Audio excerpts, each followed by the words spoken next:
야곱의 인생은 참 굴곡진 인생을 살았던 것 같아요. 그 중에 오늘은 유명한 꿈을 꾸는 그 장면을 우리가 함께 읽었는데요. 음, 이 오늘 말씀을 통해서 정말 하나님이 우리와 함께 하실까 하는 질문에 대한 답을 하나님이 주시는 장면이라고 보시면 되는데, 여러분도 그런 질문을 많이 하셨을 텐데 그런 답을 한번 찾아보시기를 바랍니다. 여러분, 우리가 죄를 갖고 태어나는데 우리가 가진 이 죄, 이 죄는 하나님과 늘 대적하는 모습으로 그렇게 그 모습이 보여지죠. 그래서 사실 어떤 상황에서도 하나님과 늘 반목하고 하나님의 하나님과 멀어지는 그런 성향을 갖고 있어요. 그래서 그 죄를 가진 우리도 동일하게 어, 그냥 하나님을 의지하지 않고 우리의 본성대로 살아가면 하나님과 계속 멀어지는 거예요. 그래서 여러분, 연어 알죠? 연어. 연어가 어, 회귀 본능이 있어서 계속해서 물을 거슬러 올라가는 거 여러분 잘 알고 있죠?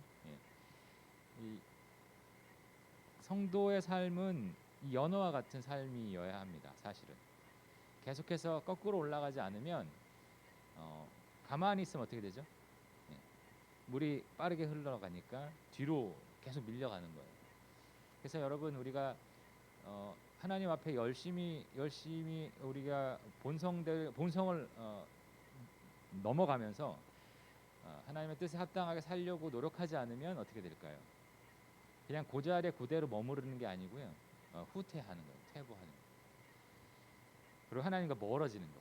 중요한 것은 사실 하나님과 멀어지는 거죠. 그래서 계속해서 자신을 연단하고 하나님의 말씀 앞에 순종하려고 노력하지 않으면 우리는 하나님으로부터 점점 멀어져서 어, 과거에 내가 이만큼의 신앙을 가지고 있었다라는 거 하는 것은 정말 아무것도 아닌 게 되거든요.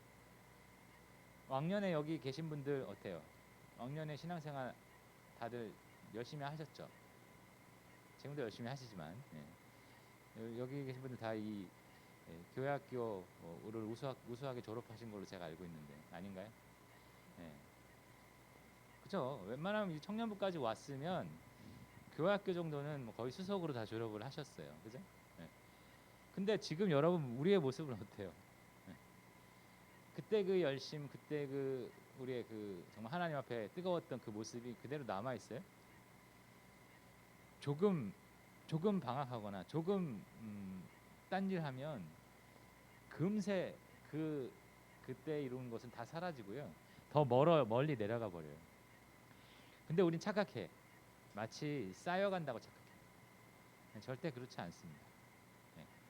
진짜 우리가 10대 때, 20대 때 열심히 신앙생활 했던 거, 물론 그런 경험이나 그런 그 지식들은 쌓여 있죠. 우리 안에 그 어디 가겠어요? 그건 남아 있지만 정말 영적으로 하나님과 가까워지는 거에 있어서는 결코 그렇지 않다는 거예요. 그래서 여러분, 착각을 우리 하지 맙시다. 기본적으로 오늘 이 야곱이 부엘세바에서 하란으로 갔다라는 이 말이요, 굉장히 의미가 있습니다. 왜 그럴까요? 부엘세바는 어디예요? 부엘세바는 약속의 땅이에요. 가나안 땅이에요. 근데 하란은 어디예요? 처음에 하나님께서 아브라함을 불러내셨죠. 우르에서. 그래서 첫 번째 간 곳이 어디입니까? 하란입니다. 그러니까 아브라함이 믿음의 여정을 제대로 시작하게 된 곳이 하란이에요. 그리고 가나안으로 가야 돼요. 그죠? 그래서 가나안으로 왔어요. 그런데 야곱은 어떻게 해요? 가나안에서 다시 믿음의 여정 출발점인 하란으로 간 거야. 이거 별거 아닌 것 같지만 그냥 장소의 이동이 아니에요. 신앙이 지금 야곱의 신앙이 지금 뒤로 많이 물러났다 하는 것을 이 장소를 통해서 일종의 힌트를 주고 있는 거예요. 역주행이에요. 네. 실제 지금 이 하란에서 이 하란의 이 지금 어딘지 잘 모르겠어요. 하란 아마 그냥 좀 으슥한 어디 한 곳인 것 같아요. 거기서 지금 그냥 돌을 베고 잔 이 사건인데 지금의 이 야곱의 상태가 어떠냐면 굉장히 지금 불안한 상태예요. 왜요? 무슨 사건 때문에 여기 온 거예요? 바로 직전에 누굴 속였어요? 아버지를 속였죠. 그리고 형을 속였어요. 결정적으로 형을 속인 거야. 그래서 어떻게 해요? 형이 받아야 할 축복을 자기가 가로채죠. 이 사건은 시발점이 어디에 있습니까? 예, 우리가 잘 아는 팥죽, 빨간 죽이죠. 팥죽은 아니고 뻘건 죽, 붉은 죽을 형한테 팔고 장자권을 사잖아요. 형을 속이게 되는 그 사건이 시작되죠. 그래서 형이 죽여버리겠다고 이 나쁜 새끼. 예? 죄송해요, 미안해요. 예, 형을 그냥 대신해서 내가 얘기한 거. 이 나쁜 삐리리, 내가 죽여버릴까 저거. 와, 저 나쁜 놈 저거. 얼마나 열받았겠어요. 예? 에서가 죽여버리겠다고 했는데 야곱은 너무 무서워서 지금 도망친 거예요. 게다가 직전에 이 하나님의 이름을 망령되게 불러. 하나님이 나한테 복을 주신 거다. 하나님이 야곱에게 주신 거 아니라고요. 원래는 야곱에 빼앗은 거예요. 그냥 하나님이 놔두신 거야. 그렇게 하도록. 근데 하나님이 원래 야곱에게 주신 건가? 그렇지는 않잖아요. 마치 하나님이 자기에게 주신 것인 양, 처음부터 그렇게 의도된 양, 이 하나님의 이름을 망령되게 하고 도망가요. 그래서 사실 야곱은 지금 막다른 코너에 몰렸어요. 한계점에 다다른 거예요. 더 이상 갈 데도 없고, 가봐야 뒤로 가면 형한테 죽고, 앞으로 가면 살 것도 막막하고, 지금 어떻게 할 수 없는 그런 정말 몰리고 몰린 상태이다 하는 것을 확인할 수 있습니다. 자, 근데 이곳에서 꿈을 꿔요. 여러분, 그렇다고 해서 우리가 모든 사람이 이런 방식으로 하나님께서 위기 가운데 우리를 깨우신다 그런 건 아닙니다. 이거 일반화하지 마세요. 가끔 이런 사람도 있어요. 꿈을 통해서 하나님이 뭔가 알려주실 때. 그러나 이건 일반적이지 않습니다. 여러분 갑자기 자고 일어났는데 정말 꿈이 선명하게 기억나. 이건 하나님이 주신 계시야. 이러지 마세요. 그냥 기억이 잘 날 뿐이에요. 그 꿈이 기억이 잘 났을 뿐이야. 그걸 어떻게든 하나님의 뜻과 나의 이 지금 앞에 놓인 상황과 이렇게 조화시키려고 막 그렇게 해석하지 말아요. 굉장히 위험합니다. 그럼 한도 끝도 없어요. 하나님이요 그런 식으로 잘 안 주세요. 만약에 주신다 그러면 정말 뭐 여러 번 반복해서 주시다든지 아니면 그게 정말 그게 삶에 맞도록 그렇게 더 큰 감흥을 주신다든지 뭐 그렇게 하실 거예요. 그렇지만 일반적이지 않다. 자, 꿈을 꾸게 되는데 제일 중요한 게 하나가 등장합니다. 뭐죠? 사닥다리가 등장하죠. 자, 이 사다리가 뭘까요? 도대체 이 사닥다리가 뭘 의미할까요? 야곱이 그게 뭔지 알았어요. 뒤에 나중에 이제 그 내용을 보지만 그렇지만 이 본문 안에서는 이게 뭔지 정확하게 설명은 안 돼 있어요. 그래서 우리가 신약의 도움을 한번 받아야 돼요. 요한복음 1장을 한번 가볼게요. 요한복음 1장 43절 51절에 보면 예수님의 제자 중에 빌립이 있는데 빌립이 아주 친한 사람이 있어요. 동네에. 그 사람의 이름은 나다나엘인데 이 나다나엘과 예수님과의 대화가 이 요한복음 1장 말미에 있습니다. 그 중에 예수님께서 마지막에 51절에 이렇게 말해요. 한번 보여주세요. 한번 다시 다 같이 읽어볼게요. 시작. 또 이르시되 진실로 진실로 너에게 이르노니 하늘이 열리고 하나님의 사자들이 인자 위에 오르락 내리락 하는 것을 보리라 하시니라. 여러분 이거 어디 사건을 지금 얘기하고 계신 겁니까? 바로 야곱이 지금 오늘 우리가 함께 읽었던 이 꿈꾸는 이 장면을 예수님께서 얘기하고 계신 거예요. 자, 그런데 뭐가 하나 빠졌어요. 뭐가 빠졌죠? 사닥다리가 빠졌어요. 그죠? 분명히 사닥다리가 있다고 했는데 여긴 사닥다리를 일부러 빼놓으셨어요. 예수님이 깜빡하셨나요? 그렇지 않아요. 예수님이 의도적으로 사닥다리를 빼셨어. 왜? 이 사닥다리는 누구다? 결국 예수님 자신이다라고 얘기하고 계신 거예요. 바로 조금 후에 예수님께서 요한복음 14장에 이렇게 얘기하세요. 함께 읽을게요. 시작. 예수께서 이르시되 내가 곧 길이요 진리요 생명이니 나로 말미암지 않고는 아버지께로 올 자가 없느니라. 예. 그 길, 하나님께로 갈 수 있는 길, 그 사닥다리가 바로 예수님 자신이다 하는 것을 이렇게 설명을 하시려고 사닥다리 일부러 뺀 거예요.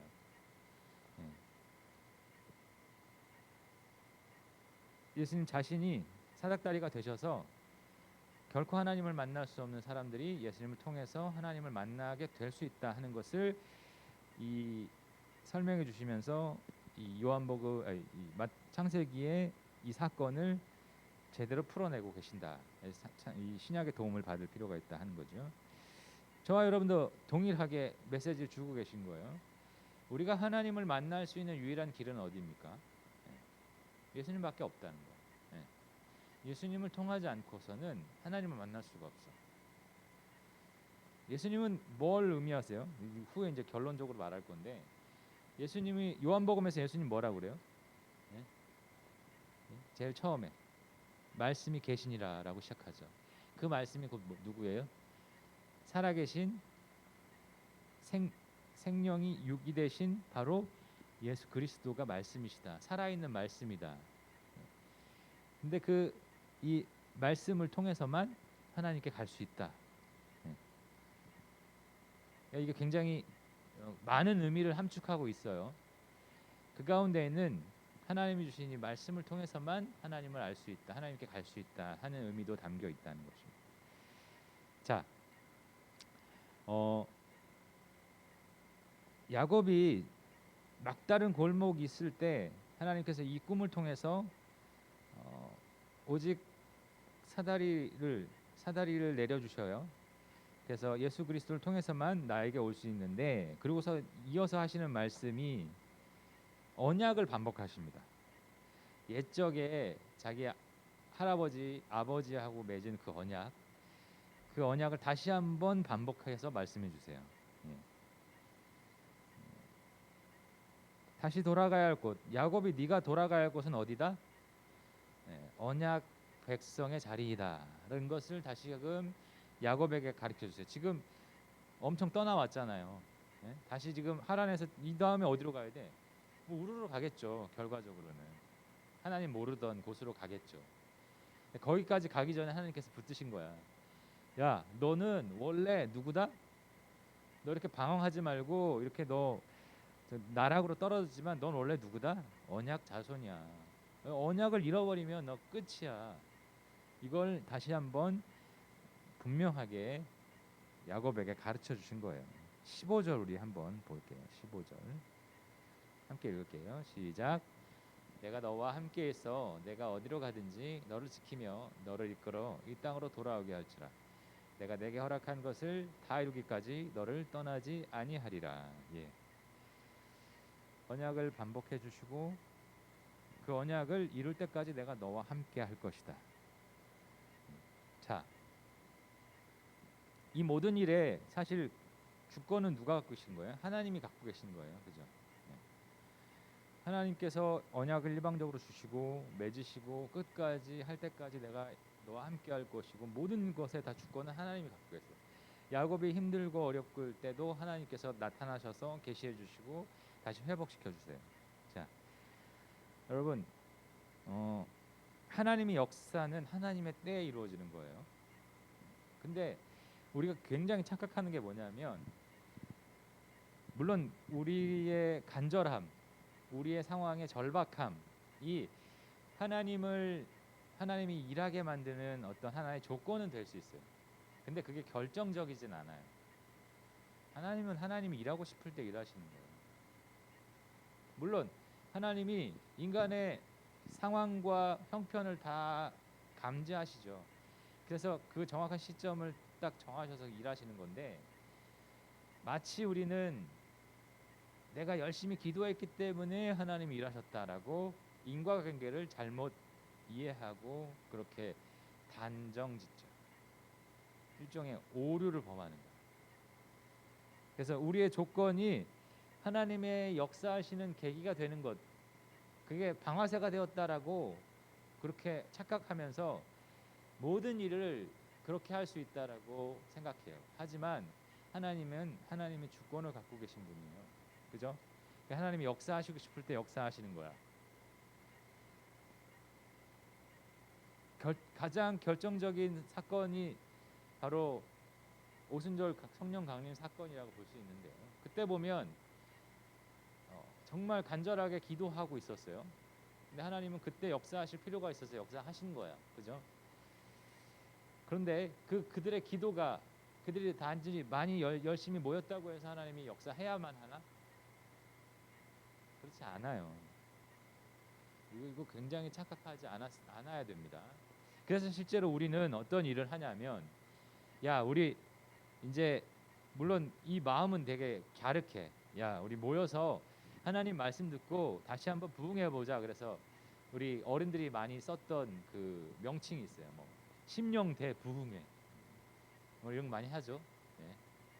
그래서 야, 이때 우리 열심히 모여서 기도하면 하나님께서 우리를 다시 부흥시켜 주실 거야. 물론 틀린 말은 아니야. 하지만 진짜 하나님이 역사하고 싶을 때는 우리는 반응 안 한다고. 오히려 내가 원하는 조건 하에서 하나님께서 역사해 달라고 그렇게 역사 안 하시면 우리가 뭔가 잘못했다든지 아니면 뭔가 인과관계가 뒤틀려 가지고 모든 게 오류가 나버려. 여러분 정말 심령대 부흥 성회 때 여호와께서 이렇게 역사 안 하시면 어떨까요? 잘못된 건가요?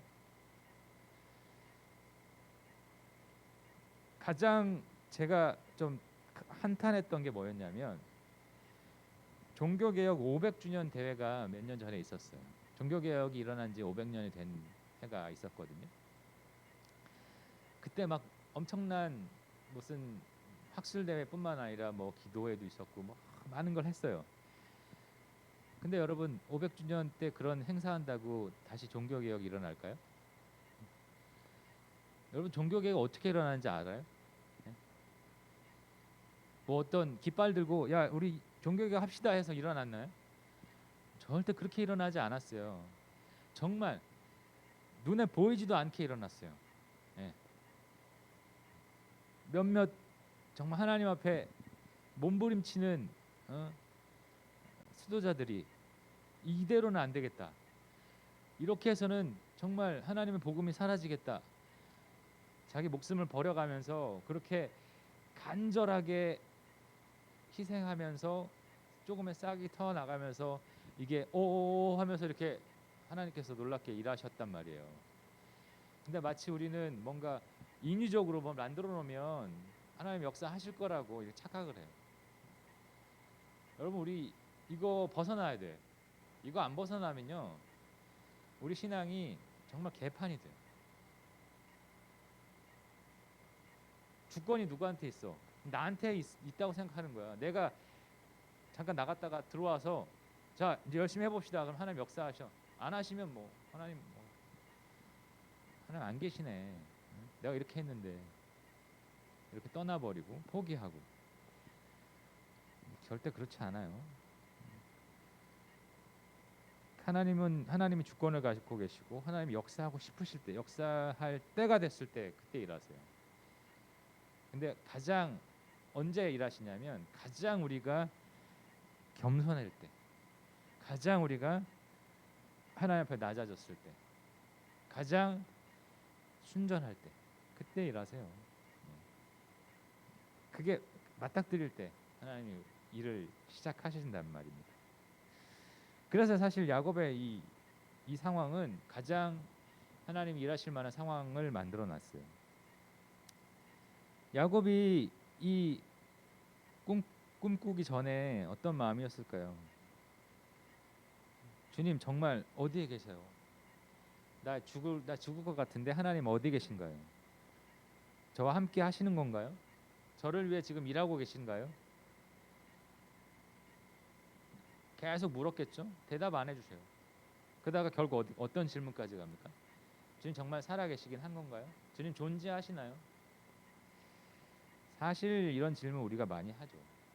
여러분도 많이 했을 거예요. 우리가 평상시 잘 살 때에는 이런 질문 안 해, 그죠? 거의 안 해요. 위기의 상황에서 이런 질문 많이 합니다. 뭐 실패하거나 낙심하거나 절망하거나 여러 가지 정말 우리 삶에 굴곡이 생길 때 이런 인생 질문들을 쏟아냅니다.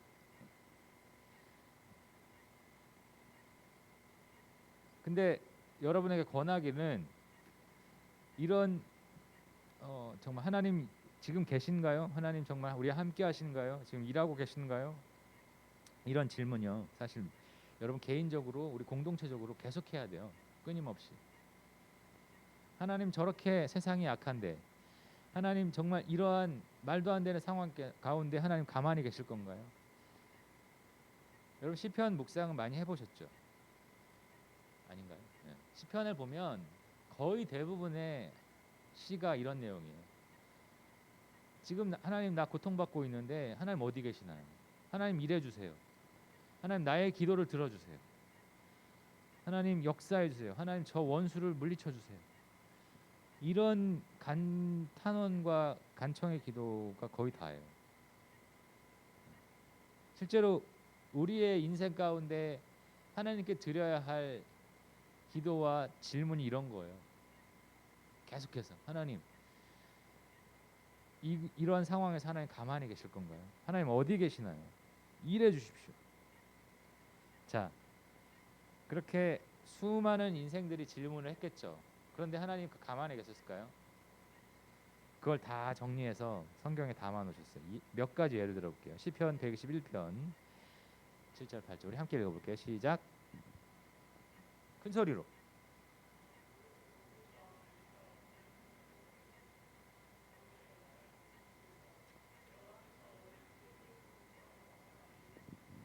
네, 대표적으로 시편의 한 구절 같고요. 이사야서 7장 함께 볼게요. 시작.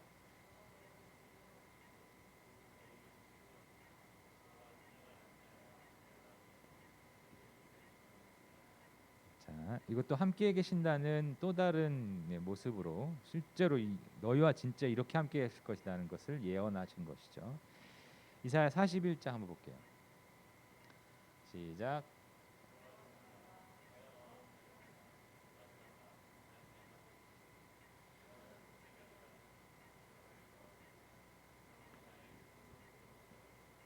네, 이사야 43장 2절 시작.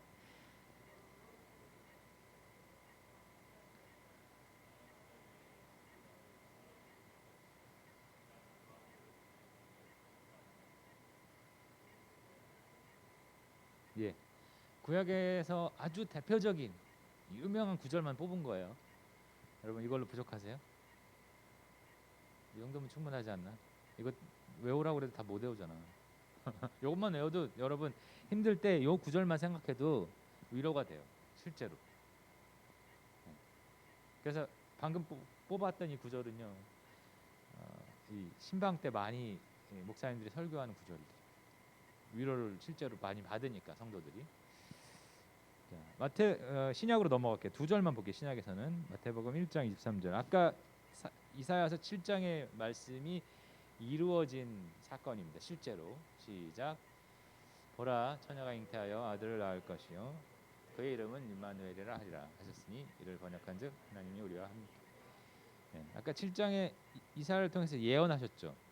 처녀가 아들을 낳을 것이요 그의 이름은 임마누엘 하리라. 근데 실제로 예수님께서 태어나셨을 때 이 말씀을 한 번 더 말씀해 주신 거죠. 실제 이런 일이 일어났다 우리에게. 마지막으로 마태복음 28장 한번 볼게요. 시작.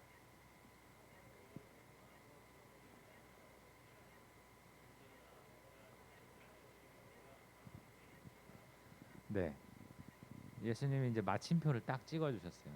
야, 예수님 이제 올라가셨잖아요. 바로 올라가시기 전에 예수님을 따르는 자들에게 이렇게 강조하십니다. 야, 내가 끝날까지 너와 영원토록 함께 할 거야. 그러니까 두려워하지 마라. 네. 자, 여러분, 우리가 하나님께 그런 질문들 했잖아요. 하나님 정말 계시나요? 일하고 계신가요? 우리는 어떻게 살아가야 하나요? 하나님께서 걱정하지 말고 내가 언제나 너와 함께 할 것이다라고 이 말씀을 통해서 약속해 주셨죠. 그리고 실제로 그 약속은 일부분 성취됐어요. 그죠? 근데 그거는 사실 거의 다 이루어진 거야. 왜? 그분이 우리가 늘 함께 하시니까. 우리가 함께 하시는 분은 하나님이신데 하나님이 실제로 우리를 버리지 아니하시고 육신의 몸을 입고 우리에게 오셨다 하는 것을 확인시켜 주죠. 그 증거로 예수님이 우리에게 나타나셨죠. 그 예수님이 올라가시면서 오순절 성령 강림 때 성령을 우리에게 허락해 주셨어요. 그러면서 이제 성령은 너희 안에 나를 믿음으로 내주에 있는다. 그러니까 늘 너희와 함께 하는 것이다 하는 것을 우리에게 가르쳐 주신 거예요. 그래서 사실 우리가 하나님의 말씀을 통해서 하나님의 우리와 함께 하시고 그분이 누구신지를 정확하게 알 수 있는 거예요. 그래서 여러분 우리가 하나님을 알려면 말씀을 계속해서 봐야 돼요. 왜? 하나님은 이 말씀을 통해서 늘 우리와 함께하고 일할 것이라는 것을 다 말해 주셨어요. 더 이상 말할 게 없어. 이제 이걸로 충분하다는 거야. 그래서 우리가 이 말씀을 보는 이유예요.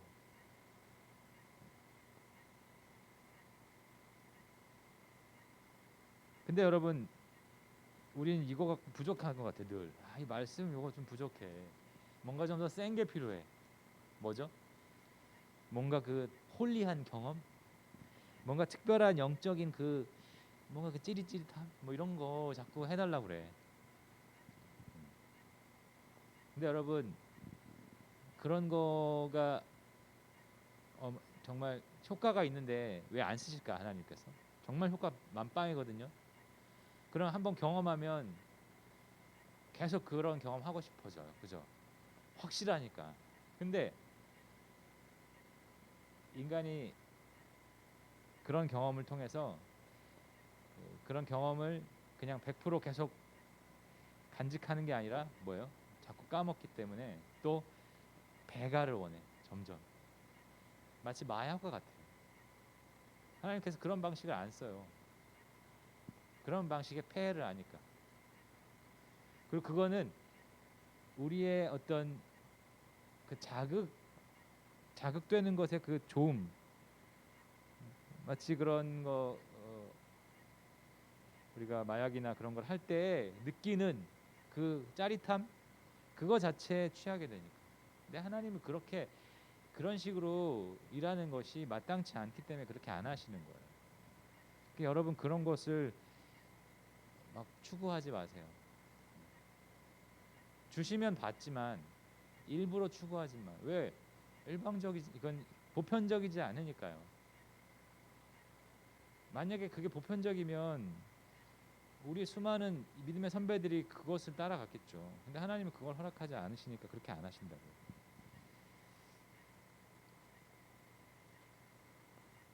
모든 신앙의 선배들에게 남긴 가장 좋은 하나님을 만나고 하나님의 일하심을 알 수 있고 하나님이 지금도 우리와 함께 하신다는 것을 확인할 수 있는 것은 하나님의 말씀입니다. 여러분 잊지 마세요. 그러니까 여러분 말씀을 읽고 기억하는 것이 굉장히 중요해요. 그리고 정말 중요한 건 한 가지, 기다리세요. 많이 기다리세요. 하나님 분명히 약속하셨으니까 재촉하지 말고 기다려보세요. 인내를 갖고 믿음을 갖고 기다리십시오. 그러면 하나님께서 언젠간 하나님의 때에 우리 삶 가운데 하나님의 일을 하실 줄 믿습니다. 네. 하나 한 가지 정말 중요한 것은 좀 간절함이 우리에게 필요해. 네. 정말 간절하게 하나님을 알고 싶어 하고 하나님이 나와 함께 하시는 것을 더 깊이 알고 싶고 더 하나님을 사랑하고 싶고 그런 간절함이 우리에게 있어야 하나님도 일하셔요. 간절함이 한 개도 없는데 일하시진 않아요. 밍숭밍숭한데 하나님께서 막 일하시면 하나님이 나중에는 손해를 입어. 하나님 이걸 왜 주셨어요? 나한테 나 필요 없는데. 이렇게 우리는 반응할 거라고요. 진짜 간절할 때 하나님께서 주시고 우리는 감사하고 또 그것을 계속해서 이어갈 수 있는 거예요. 자, 여러분, 야곱의 인생 가운데 나타나신 꿈에서 나타나신 하나님, 예수 그리스도 그 역사가 우리에게 주는 교훈이 큽니다. 저와 여러분이 정말 간절하게 하나님을 찾고 무엇보다 하나님의 말씀을 통해서 하나님 지금도 우리와 함께 하시길 원하시고 처음부터 마지막까지 하나님 우리와 함께 하시기를 원하시는 것이 그리고 함께 하시면서 하나님의 언약을 이루시기를 원하는 것 이것이 하나님의 뜻이다. 그러니까 저와 여러분이 그것을 붙들고 낙심하지 말고 또 힘들 때면 야곱의 말씀을 기억하면서 끝까지 하나님을 붙들고 나아가는 그래서 하나님과 만나는 은혜를 누리시는 여러분 되시기를 축원합니다. 기도하겠습니다.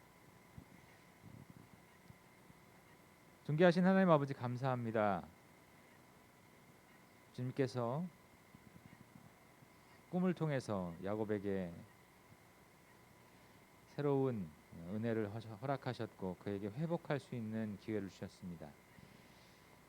사닥다리가 되어주신 예수님을 통해서만 하나님께 나아갈 수 있고 하나님을 만날 수 있으며 하나님의 역사를 볼 수 있다 약속하셨는데 우리 주님 그 약속을 이루어 주셨고 실제로 우리 예수님을 통해서 우리가 주님을 만날 수 있는 것을 알게 되었습니다. 주님 오직 예수님만 붙들고 나아가게 하여 주시옵고 무엇보다 하나님 말씀 통해서 우리 주님이 우리와 언제나 함께 하신다는 것을 믿고 끝까지 낙심하지 않고 믿음으로 순종함으로 하나님과 늘 동행하는 귀한 우리 청년지체들 될 수 있도록 주님 은혜 내려 주시옵소서.